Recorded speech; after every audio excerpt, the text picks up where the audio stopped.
Le voyage du petit pèlerin, chapitre 39. Histoire de petite foi. Espoir et Chrétien avançaient toujours, lorsque, à quelque distance devant eux, ils aperçurent des soldats revêtus de cuirasses foncées, très différentes de la brillante armure de Chrétien, et les enfants devinèrent immédiatement qu'il appartenait à l'armée du méchant prince.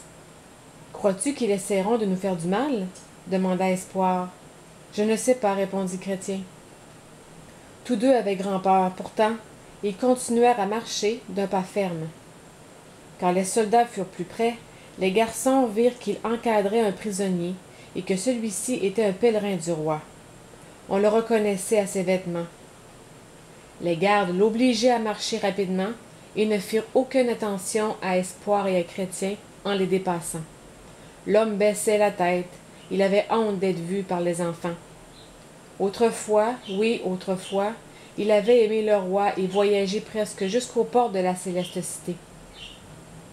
Mais un jour, s'aventurant hors du droit chemin, il avait rencontré des adeptes du méchant prince.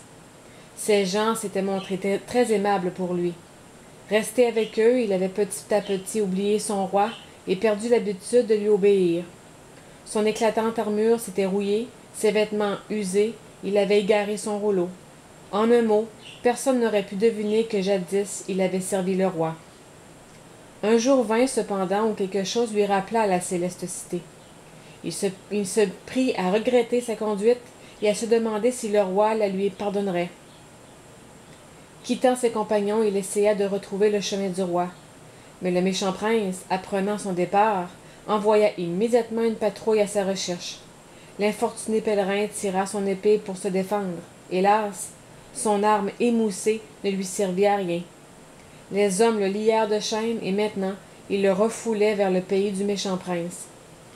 Si Espoir et Chrétien se trouvaient heureux de n'être pas remarqués par les soldats, ils étaient tristes de voir le chagrin du misérable prisonnier. « Cela me rappelle, observa Chrétien, comme il avançait, avoir lu au Palais Magnifique l'histoire de Petite Foi, qui tomba entre les mains des voleurs, non loin d'ici. Tu sais, je crois que les sujets du méchant prince viennent souvent dans ces parages. Il serait prudent d'être sur nos gardes. Raconte-moi ce qui est arrivé à Petite Foi, proposa Espoir. Voilà, il était très fatigué, et s'assit sur l'herbe pour se détendre. Mais presque aussitôt, il s'endormit. C'était à l'un des carrefours près desquels nous avons passé tout à l'heure, et il n'aurait pas dû s'y arrêter.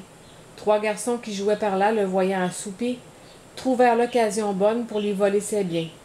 Je crois que ces garnements s'appelaient poltrons, méfiants et coupables.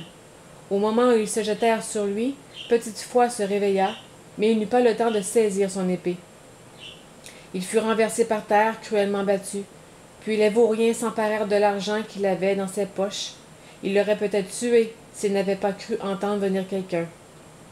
Qui était-ce? Personne, mais comme ils savaient qu'il faisait quelque chose de mal, ils ont eu peur.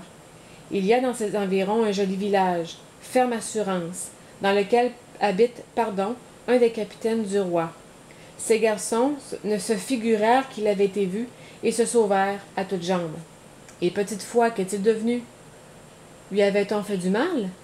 Oui, mais les voleurs n'avaient heureusement pas trouvé son rouleau. Alors quand il eut repris quelques forces, il put poursuivre son voyage.